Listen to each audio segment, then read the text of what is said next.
या क्षणाची मोठी बातमी, बांगलादेशच्या माजी पंतप्रधान शेख हसीना यांना फाशीची शिक्षा सुनावण्यात आलेली आहे।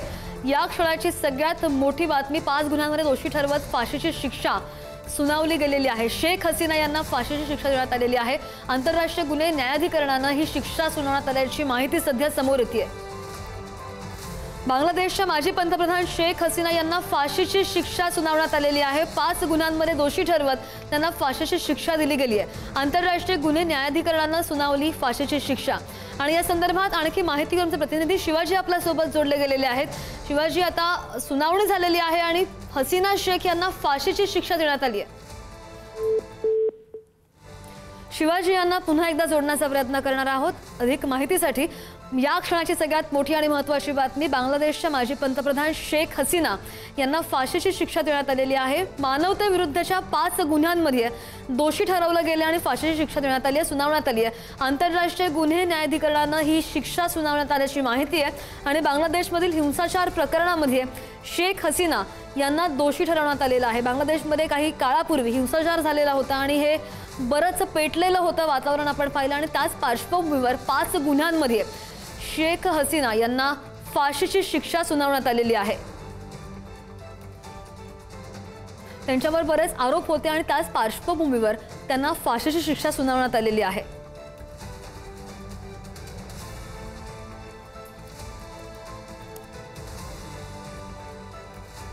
आपण पाहिलं की बांगलादेशमध्ये हिंसाचार उफाळलेला होता आणि त्याच पार्श्वभूमीवर खूप मोठी आंदोलनं झाली आणि त्याच पार्श्वभूमीवर न्यायालयाने आता फाशीची शिक्षा सुनावलेली आहे। बांगलादेशच्या माजी पंतप्रधान शेख हसीना यांना फाशीची शिक्षा सुनावण्यात आलेली आहे। सगळ्यात मोठी आणि महत्त्वाची अपडेट या क्षणाची आपण पाहतोय। मानवतेविरुद्धच्या गुन्ह्यांमध्ये त्यांना दोषी ठरवण्यात आलेलं आहे। जुलै-ऑगस्ट 2024 मध्ये झालेल्या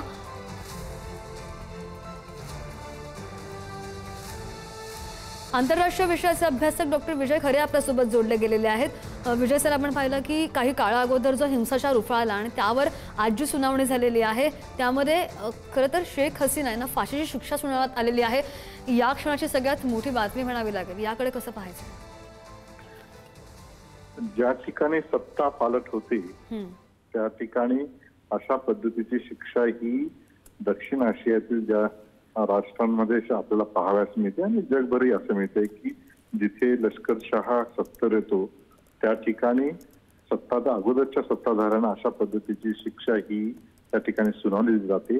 आणि म्हणून या शिक्षेकडे आता international court of justice J आहे, ICJ आहे, याच्याकडे धाव घेऊन खरं तर आंतरराष्ट्रीय प्रेशर ग्रुप जो आहे यांनी त्याकडे इंटरव्हेन्शन करून त्या ठिकाणी हस्तक्षेप केला पाहिजे। कारण एखाद्या राष्ट्रप्रमुखांच्या अशा पद्धतीची शिक्षा ठोठावणं हे लोकशाही बळकटीकरण करण्याऐवजी त्या ठिकाणी एक प्रकारे हुकुमशहाकडे वाटचाल होऊ शकते। आणि म्हणून जागतिक जे दबाव गट आहे या दबाव गटाने इंटरव्हेन्शन करणं गरजेचं आहे। अच्छा सर, पण आता बांगलादेशमधील वारंवार होणारा सत्तापालट असू दे किंवा माजी नेत्यांना शिक्षा होण्याची ही परंपरा देशाच्या राजकीय संस्कृतीसाठी कशी घातक असू शकते?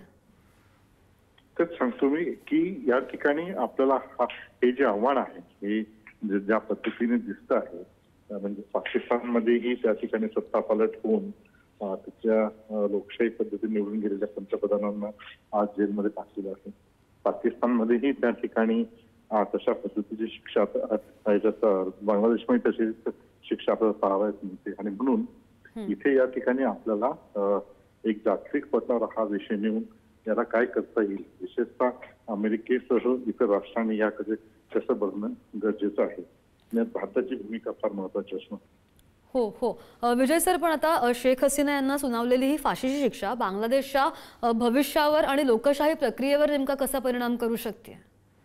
निश्चितच, कारण ज्या राष्ट्राध्यक्षाने पाकिस्तानची इकॉनॉमी आणि बांगलादेशची इकॉनॉमी आणि बांगलादेशमध्ये त्या ठिकाणी सत्ता केंद्र जे आहे ते लोकशाही पद्धतीने बळकटी करण्याचा प्रयत्न करत होते, त्यांना जर फाशीची शिक्षा दिली असेल तर निश्चितच त्या देशाचं भवितव्य पुढील काळामध्ये अधिक बिकट स्थिती त्या ठिकाणी दिसणार आहे।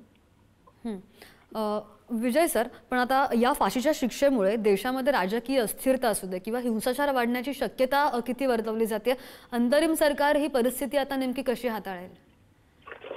नाही, याच्यात काय अंतरिम सरकारलाही हे अपेक्षितच होतं की अशा पद्धतीचे निर्णय येऊ शकतो.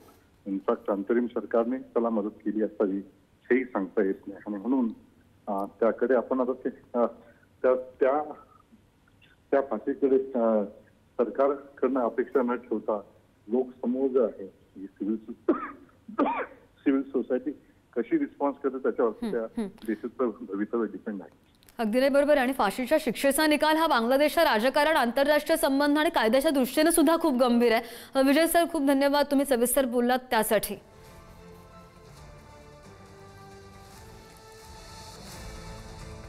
आणि आंतरराष्ट्रीय विषयाचे अभ्यासक जतीन देसाई सर सुद्धा आपल्यासोबत जोडले गेलेले आहेत.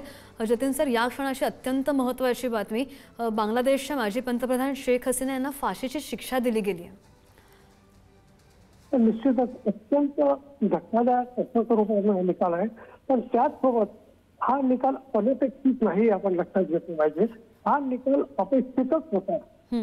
कारण शेख हसीना भारतात आहे. मोहम्मद युनूस जे ग्रामीण बँकेचे तिकडचे संस्थापक आणि नोबेल पारितोषिक मिळालं ते बांगलादेशाचे मुख्य सल्लागार आहे आणि त्यांचा शेख हसीनाच्या विरोधात आहे. आणि आंतरराष्ट्रीय ट्रिब्युनल जे बनवलं गेलेलं आहे ते खरं शेख हसीनाच्या काळात स्थापन केलं आहे. त्यानंतर त्यात खूप बदल झाले आणि आज इंटरनॅशनल कोर्ट ट्रिब्युनलच्या 1 नंबरच्या कोर्टने त्यांना मृत्यूदंडाची शिक्षा दिली आहे. हे अपेक्षित अशा स्वरूपात होतं कारण संपूर्ण बांगलादेशात आज हसीनाच्या विरोधात वातावरण निर्माण केलं गेलेलं आहे आणि सरकार जे आहे ते सरकारच मुळातच शेख हसीनाच्या विरोधात आहे. आंदोलन करणारे विद्यार्थी स्वाभाविकच शेख हसीनाच्या विरोधात आहे. शेख हसीनाला स्वतःला डिफेंड करण्याची संधी मिळाली नाही आणि म्हणून हा जो काही निकाल आहे तो एकतर्फी अपेक्षित निकाल आहे. नाही, बरोबर. जतीन सर, पण जेव्हा हा हिंसाचार उफाळलेला होता बांगलादेशमध्ये तेव्हा शेख हसीना या भारतामध्ये आश्रय घेण्यासाठी आलेले होते आणि अजूनही त्या भारतामध्येच आहेत. तर त्या दृष्टीने कसं पाहता येईल? ते त्या भारतात आहे आणि नंबर 2 ते जे आरोपी आहेत सफीउद्दीन खान म्हणून ते तेव्हा गृहमंत्री होते ते देखील भारतात आहेत. म्हणजे दोघंही भारतात आहेत. एकूण 3 आरोपी होते. तिसरे जे आहेत ते तिसरे IGP होते त्या काळात आणि त्यांनी ते माफीच्या साक्षीदार झाले.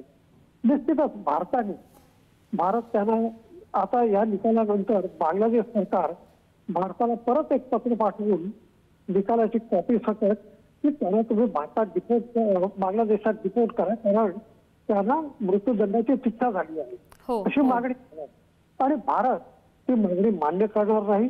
त्याला कारण असं आहे की आंतरराष्ट्रीय काही संकेत आहे, काही प्रोटोकॉल आहे आणि म्हणून भारताने शेख हसीनाला आश्रय दिलेला आपण लक्षात घेतलं पाहिजे आणि म्हणून आधी देखील मागणी केली तरी आपण त्यांना बांगलादेशात पाठवलं नाही आणि म्हणून भारत त्यांना बांगलादेशात पाठवणार नाही.